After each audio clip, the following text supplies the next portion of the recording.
Hello friends, आज हम पढ़ेंगे मेजर थ्योरीज ऑफ इवोल्यूशन, जैव विकास के प्रमुख सिद्धांत। इसमें सबसे पहला है लेमार्कवाद या उपार्जित लक्षणों की वंशानुगति का सिद्धांत।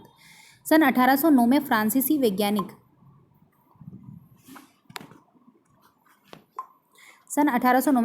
वैज्ञानिक डी लेमार्क ने उनकी पुस्तक फिलोसॉफिक जूलॉजिक में इस सिद्धांत को प्रतिपादित किया। कौन सी पुस्तक थी? Philosophic zoologic. दूसरी बात इन्होंने बोली कि वातावरण आवश्यकता एवं उपयोग के आधार पर प्राणियों की संरचना में परिवर्तन हो सकते हैं और धीरे धीरे ये परिवर्तन एक पीढ़ी से दूसरी पीढ़ी में वंशानुगत हो जाते हैं और नई जाति का विकास होता है। इन्होंने ये बोला कि जैसे जैसे संरचना में परिवर्तन होता है वैसे वैसे ये एक पीढ़ी से दूसरी पीढ़ी में वंशानुगत हो जाते हैं। अब इसके प्रमाण के पक्ष में कुछ बातें कही गई है, जैसे कि पहला है जिराफ की गर्दन का लंबा होना। जब वो ऊंचे पेड़ों की पत्तियों पर निर्भर थे तो इस कारण से उनकी गर्दन क्या हो गई? लंबी हो गई। दूसरा है सर्प की टांगों का लुप्त होना। धीरे धीरे उन सर्प की टांगों का जो पैर थे पहले उनका यूज़ ख़त्म हो गया, क्योंकि वो बिल में रहने से टांगों का उपयोग कम हो गया और टांगें लिप्त हो गई। अब इस सिद्धांत का खंडन किया कुछ अन्य बातों ने, कुछ वैज्ञानिकों ने।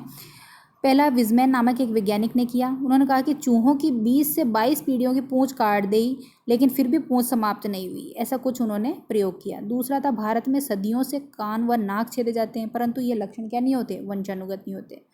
अब निष्कर्ष निकाला गया कि सभी उपार्जित लक्षण या वातावरणीय विभिन्नताएं वंशानुगत नहीं होती, अर्थात एक पीढ़ी से दूसरी पीढ़ी में नहीं जाती है।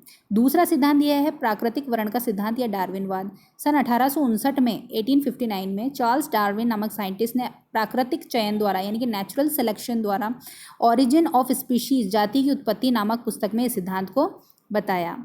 अब डार्विन के कुछ प्रमुख विचार हैं। उन्होंने कहा कि इनके 6 विचार थे। पहला विचार है संतानोत्पत्ति की प्रचुर क्षमता। दूसरा जीवन संघर्ष अंतःजातीय भी होते हैं, अंतराजातीय भी होते हैं, वातावरणीय भी होते हैं। कुछ थर्ड नंबर पे है विभिन्नताएं। फोर्थ है योग्यतम का वर्ण। फिफ्थ है अनुकूल लक्षणों की वंशानुगति। सिक्स्थ है नई जाति की उत्पत्ति। इस सिद्धांत के अनुसार विभिन्नता तथा अनुकूल लक्षणों के वंशानुगत हो जाने से प्रत्येक पीढ़ी अपने पूर्वजों से विकसित, सुगठित एवं भिन्न होती है तथा धीरे धीरे नई जाति का विकास होता है। प्रकृति के अनुकूल परिस्थितियों में ही जीवन संघर्ष में जीवित रहते हैं। इन्होंने यूँ बोला कि जैसे जैसे वातावरण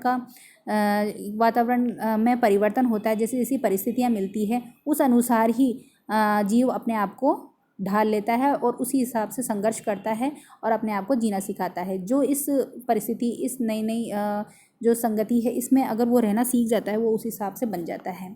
थर्ड नंबर की थ्योरी है उत्परिवर्तनवाद यानी म्यूटेशन थ्योरी।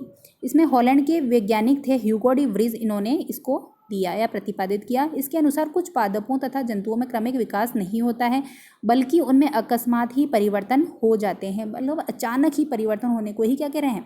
उत्परिवर्तन या म्यूटेशन। जीन की संरचना में आए ये परिवर्तन एक पीढ़ी से दूसरी पीढ़ी में चले जाते हैं और अचानक नई जाति का उदय होता है। मतलब वेरिएशन ऑफ स्पीशीज़ यानी अचानक से विभिन्नताएं आना अलग अलग जातियों में।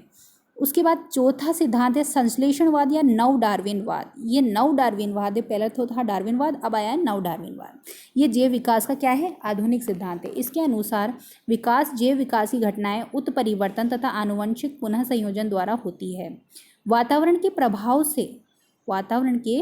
से उत्पन्न गुण जो होते हैं वो आनुवंशिक नहीं होते हैं, बल्कि ये उस जीव के साथ ही नष्ट हो जाते हैं।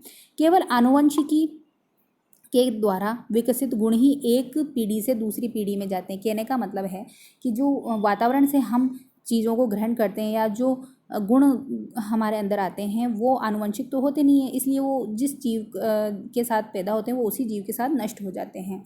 लेकिन जो आनुवंशिकी होते हैं वो जो कि एक गुण जो कि एक पीढ़ी से दूसरी पीढ़ी में आता है वो अंततः भी दूसरी पीढ़ी तक या अन्य पीढ़ियों तक जा सकता है। विकिरणों के कारण जीवों में जीन्स में उत्परिवर्तन होता है और जिससे नए गुणों का विकास होता है। एक रेडिएशन का रीज़न भी हम मान सकते हैं कि जीन्स में नया चेंज होता है, अलग अलग तरह की वेरिएशंस डेवलप होती हैं।